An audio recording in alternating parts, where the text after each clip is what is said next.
नमस्कार विद्यार्थी मित्रों, आज આપણે આ વિડિયોમાં દ્વિતીય સત્ર લેખિત મૂલ્યાંકન કસોટી 2025 અંતર્ગત તારીખ 21 એપ્રિલના રોજ ધોરણ 6 માં જે વિજ્ઞાનનું પેપર છે એ પેપરના અભ્યાસ માટેનું મોસ્ટ આઈએમપી પેપરનું સંપૂર્ણ સોલ્યુશન કરવાનું છે। વિદ્યાર્થી મિત્રો, આ ઓરિજિનલ પેપર છે નહીં, માત્ર અભ્યાસ માટેનું એક પેપર સ્ટાઇલ મુજબનું એક મોડેલ પેપર આપેલું છે। विद्यार्थी मित्रों, प्रश्न नंबर 1 में आपेलू है माग्या मुजब जवाब लखो। सौथी पहलो प्रश्न आपने छे तफावत आपो विद्युतनो सुवाहक ने विद्युतनो अवाहक बे गुण में छे आपणे बे मुद्दाओ लखवा जरूरी है। तो विद्युत सुवाहक तो ते मांथी विद्युत प्रवाह पसार थाय छे, विद्युत अवाहक तो जेमांथी विद्युत प्रवाह पसार थई शकतो नथी।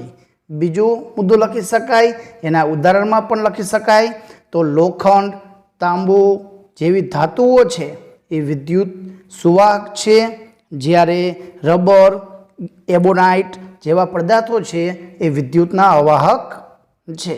तो आ रीते आपणे एनु व्याख्या अने एना उदाहरणना आपणे बे मुद्दाओ लखी शकाय। एना पछी आपेलुं छे मने ओळखो। हूँ प्रकाश उत्पन्न करतो बल्बनो पातळो तार छूं जेने कहेवाय फिलामेंट। हूँ बे ध्रुव धरावुं छूं जेमां एक धन ने बीजो ऋण। तो विद्युत कोष सेल के बेटरी। हूँ विद्युत परिपथ ने ऑन अने ऑफ करवानुं कार्य करूँ छूं। तो आपणे विद्युत परिपथ ने ऑन चालू बंद करवानुं कार्य स्विच द्वारा करीए। तो आ रीते लखी शकाय। प्रश्न नंबर 2 छे कि नीचे आपेला पदार्थों चुंबकीय पदार्थों ने बिन चुंबकीय पदार्थों में वर्गीकरण करो। जे पदार्थ चुंबक ने आकर्षे ते चुंबकीय और न आकर्षे बिन चुंबकीय। तो नीचे आपेला पदार्थों में लोखंडनो गोळो ने लोखंडनी खीली जे चुंबक साथे आकर्षे तो ये चुंबकीय पदार्थ में आवशे, ज्यारे प्लास्टिकनी मापपट्टी और चामड़ाना बूट छे ए बिन चुंबकीय पदार्थ में आवशे। तो अहीं तमारे वर्गीकरण करवानुं छे। प्रश्न नंबर 3 में आपेलू है नीचेना प्रश्नना जवाब आपो। पहलो प्रश्न है माछली रण में ऊंट दरिया में जीवी शके छे, केम? तमारू मंतव्य जणावो। चुंबकनु चुंबकत्व जाळवी राखवा माटे केवा पगला लेशो? दहन माटे हवा जरूरी है साबित करवा कई प्रवृत्ति करशो?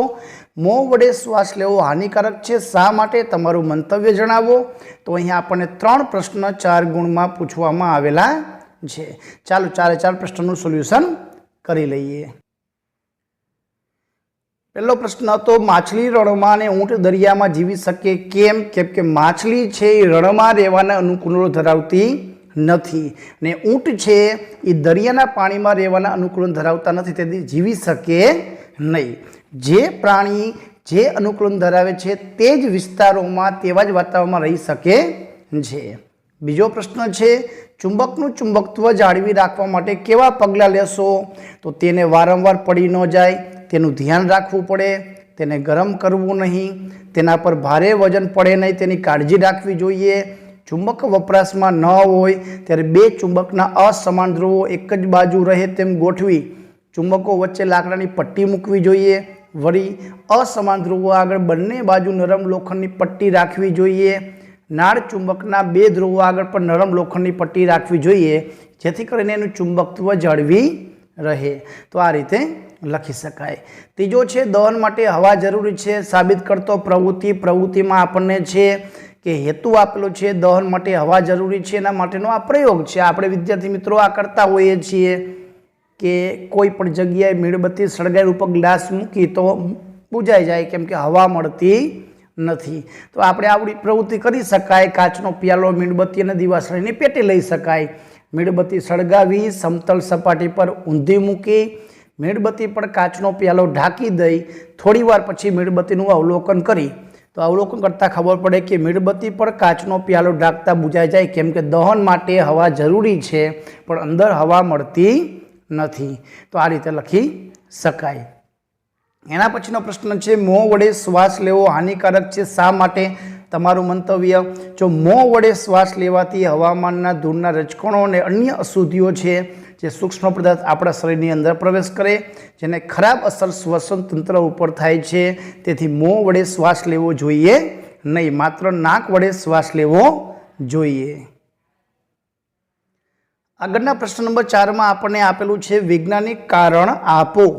પર્વતીય વિસ્તારમાં થતા વૃક્ષો સામાન્ય રીતે શંકુ આકારના હોય તથા ડાળીઓ ઢળતી હોય છે, કારણ કે જો તમે મેદાની વિસ્તારમાં અચાનક જ ઊંચા પર્વતીય વિસ્તારમાં રહેવા જાઓ તો તમને શ્વાસ લેવામાં કે શારીરિક ક્રિયાઓ કરવી તકલીફ પડે, કારણ કે મોટા શહેરોમાં ફેક્ટરીઓમાં ઊંચી ચીમનીઓ મૂકવામાં આવે, કારણ લખવાના છે।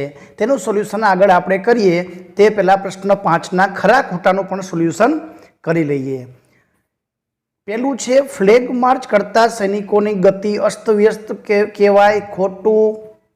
કોઈ પણ વસ્તુને જોવા માટે પ્રકાશની હાજરી અનિવાર્ય છે। હા, પ્રકાશ હોય તો જ જોઈ શકાય। વિદ્યુત કોષ તેમાં સંગ્રહિત રાસાયણિક પદાર્થમાંથી વીજળી ઉત્પન્ન કરે તો સાચું। ચુંબકના સમાન ધ્રુવો વચ્ચે આકર્ષણ થાય, ખોટું। અસમાન ધ્રુવો વચ્ચે આકર્ષણ થાય। હવામાં સૌથી વધુ પ્રમાણ ધરાવતો વાયુ નાઇટ્રોજન છે તો જવાબ આવશે સાચું। એના પછી ટૂંકમાં પ્રશ્નો આપેલા છે 4। પગ અથવા પગલાંનો ઉપયોગ લંબાઈના પ્રમાણિત એકમ સ્વરૂપે કેમ કરવામાં આવતો નથી?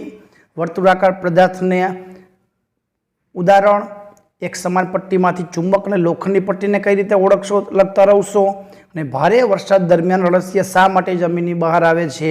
તો વિદ્યાર્થી મિત્રો, વૈજ્ઞાનિક કારણે ટૂંકમાં ઉત્તરનું આપણે સોલ્યુશન કરી લઈએ। પહેલો વૈજ્ઞાનિક કારણ છે પર્વતીય વિસ્તારમાં થતા વૃક્ષો સામાન્ય રીતે શંકુ આકારના હોય છે તથા ડાળીઓ ઢળતી હોય છે, કારણ કે શંકુ આકારના હોવાથી જેથી કરીને જ્યારે બરફ વર્ષા થાય ત્યારે ઉપર બરફ રહી જતો નથી ને તમામ બરફ છે નીચે ઢળી આવે છે, એટલા માટે આકારના શંકુ આકારના હોય છે। વિદ્યાર્થી મિત્રો, આનો વિશેષ જવાબ આવડતો હોય તો મને કોમેન્ટમાં જરૂરથી જણાવજો। બીજો આપેલો છે જો તમે મેદાની વિસ્તારમાંથી અચાનક જ ઊંચા પર્વતીય વિસ્તારમાં રહેવા જાઓ તો તમને શ્વાસ લેવામાં શારીરિક ક્રિયાઓ તકલીફ પડશે, કારણ કે ઊંચા પર્વતો પર હવા પાતળી હોય અને હવામાં ઓક્સિજનનું પ્રમાણ પણ ઓછું હોય, તો શ્વસન માટે જરૂરી ઓક્સિજન ત્યાંની હવામાંથી મળતો નથી। આથી ઊંચા પર્વતીય વિસ્તારોમાં શ્વાસ લેવામાં તકલીફ પડે છે। આવો જવાબ લખી શકાય। ત્રીજો વૈજ્ઞાનિક કારણમાં આપેલું છે કે મોટા શહેરોમાં ફેક્ટરીઓમાંથી ઊંચી ચીમનીઓ મૂકવામાં આવે છે, કારણ કે તો લખી શકાય કારખાનામાં ઉત્પન્ન થતા ધુમાડા, દૂષિત વાયુઓ, રાસાયણિક પદાર્થોની રચકણો વગેરે ઊંચી ચીમની દ્વારા ઊંચે હવામાં મુક્ત કરવામાં આવે છે। ઊંચે મુક્ત કરેલા દૂષિત વાયુઓ ઉપરના વાતાવરણમાં જ રહેતા હોવાથી આપણા તથા અન્ય સજીવોના શ્વાસમાં જતા અટકે છે। આથી આપણું અને અન્ય સજીવોનું આરોગ્ય જોખમાતું નથી, તેથી કારખાનામાં ભઠ્ઠીની ઉપર ઊંચી ચીમનીઓ રાખવામાં આવે છે। એના પછી આગળના ટૂંકમાં પ્રશ્નો હતા। એમાં પહેલો પ્રશ્ન, પગ અથવા પગલાંનો ઉપયોગ લંબાઈના પ્રમાણિત એકમ સ્વરૂપે કેમ કરવામાં આવતો નથી? કારણ કે દરેક માણસના પગ અને પગલાંનું માપ એક સરખું હોતું નથી, તેથી પ્રમાણિત ગણવામાં આવતું નથી, તેથી ઉપયોગ કરવામાં આવતો નથી। વર્તુળાકાર ગતિ કરતા પદાર્થોના ઉદાહરણ તો ચકડોળમાં બેઠેલા બાળકની ગતિ, ઘડિયાળના કાંટાની ગતિ, સાયકલના પૈડાની ગતિ વગેરે એના ઉદાહરણો છે। ત્રીજું છે એક સમાન પટ્ટીમાંથી ચુંબક અને લોખંડની પટ્ટીને કેવી રીતે અલગ કરશો? તો લોખંડના ભૂક્કા દ્વારા એક સમાન પટ્ટીમાંથી કયું ચુંબક છે ને કયું લોખંડ છે તેને અલગ તારવી શકાશે। જે પટ્ટી લોખંડના ભૂક્કાને આકર્ષે તે ચુંબક હશે, જે લોખંડના ભૂક્કાને નહીં આકર્ષે તે લોખંડની પટ્ટી હશે। પ્રશ્ન નંબર 4 છે ભારે વરસાદ દરમિયાન અળસિયા શા માટે જમીનની બહાર આવે છે? વિદ્યાર્થી મિત્રો, આ પ્રશ્નનો જવાબ જો તમને આવડતો હોય તો મને એક વાક્યમાં સ્પષ્ટ રીતે જવાબ મને કોમેન્ટ જરૂરથી કરજો। પ્રશ્ન 5 કમાં આપેલું છે પિનહોલ કેમેરાની રચના અને કાર્યપદ્ધતિ આકૃતિ સમજાવો, અથવા વિદ્યુત પરિપથમાં વિદ્યુત પ્રવાહની દિશા દર્શાવતી વિદ્યુત કોષ અને બલ્બની પ્રવૃત્તિ આકૃતિ વર્ણવો।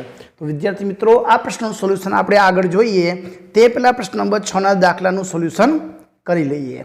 પ્રશ્ન નંબર 6માં પહેલો દાખલો છે રાજકોટ અને ગોંડલ વચ્ચેનું અંતર 30 કિલોમીટર છે, તો બંને વચ્ચેનું અંતર કેટલા મીટર થાય? કિલોમીટર આપેલું છે, એમાંથી આપણે મીટરમાં ફેરવવાનું છે।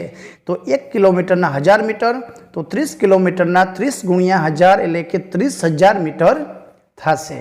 બીજો છે એક કંપાસ બોક્સની લંબાઈ 12 સેમી, તો તેની મીમીમાં તેની કેટલી થાય? તો 1 સેમી બરાબર 10 મીમી થાય, તો 12 સેમી બરાબર 120 મીમી જવાબ આવશે। प्रश्न नंबर 7 में पण विस्तृत प्रश्नों जवाब आपेला है, कोई पण 4 तेनु सोल्यूशन आपणे विडियोना अंत भागमां जोई लईए। अत्यारे आपणे कया प्रश्न केवा प्रकारना छे तेनो अभ्यास करी लईए। प्रकाश सीधी रेखामां गति करे छे ते दर्शावतो प्रयोगनी कार्यपद्धति आकृति वर्णवो। प्रकाशनी सुरेख गति अने अरीसामांथी तेनुं परावर्तननी प्रवृत्ति। घरमां तैयार करेली टोर्चनुं विद्युत परिपथ आकृति वर्णवो। मुक्त रीते लटकावेलुं चुंबक हमेशा उत्तर दक्षिण दिशा में स्थिर थाय ते प्रवृत्तिनुं आकृति वर्णन। ने पाणी हवा धरावे छे ते दर्शावतो प्रयोग। आगळ जोईए विद्यार्थी मित्रों, तो प्रश्न नंबर 8 में पण मुद्दासर जवाब आपेला छे। वायरिंग काम करती वखते इलेक्ट्रिशियन कई सावचेती राखवी जोईए। होका यंत्रों उपयोग ने सिद्धांत। कृत्रिम चुंबक बनाववानी प्रक्रिया। पर्वतारोहकोए पर्वत चढ़ाण माटे कई कई पूर्व तैयारी ने सावचेती राखवी जोईए। एना पछी प्रश्न नंबर 9 में पण आपणे माग्या मुजब में प्रश्नों आपेला छे। युग मापपट्टी वडे लंबाईनुं मापन करे छे तो तेने मापन करती वखते कई बाबतनी काळजी राखवी जोईए। वाहक टेस्टनी रचना, कार्यपद्धति अने आकृति वर्णवी तेनो उपयोग जणावो। तो विद्यार्थी मित्रों, आवा प्रश्न पूछाय छे, तो आवा प्रश्नों सोल्यूशन आपणे करी लईए।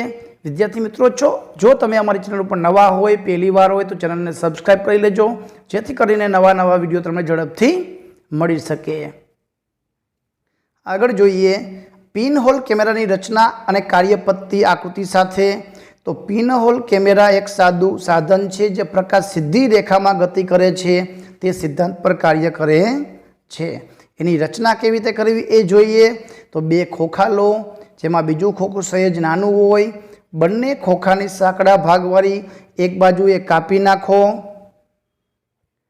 तीजो मुद्दो छे मोटा खोखानी कापेली बाजुनी सामेनी बाजुमां बराबर वच्चे काणुं पाडो। नाना खोखानी कापेली बाजुनी सामेनी बाजुमां वच्चेथी 5 થી 6 सेमीनो चोरस भाग कापी लो। नाना खोखामां कापेला चोरस भाग पर ट्रेसिंग पेपर लगावो ने नाना खोखानी ट्रेसिंग पेपरवाળી बाजुए मोटा खोखाना कापेला भागमांथी अंदर सरकावो। आ रीते पिन होल केमेरा तैयार थशे। एना अथवामां आपेलुं छे विद्युत परिपथ में विद्युत प्रवाहनी दिशा दर्शावती विद्युत कोष अने बल्बनी प्रवृत्ति आकृति साथे वर्णवो। विद्यार्थी मित्रों, हवे पछीना प्रश्नों सोल्यूशन आपणे भाग नंबर 2 में करशुं। जो तमे अमारी चेनल पर नवा होय तो चेनल ने सब्सक्राइब करी लेजो, जेथी करीने भाग नंबर 2 नो विडियो तमने झड़पथी मळी शके।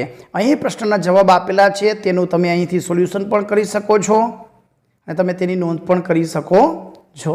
विडियो गमे तो लाइक करजो, अमारी चेनल ने सब्सक्राइब करजो। बाजू में आपेलू बेल आइकन दबावी देजो, जेथी करीने नवा विडियो छे ए तमने झड़पथी मळी जईए।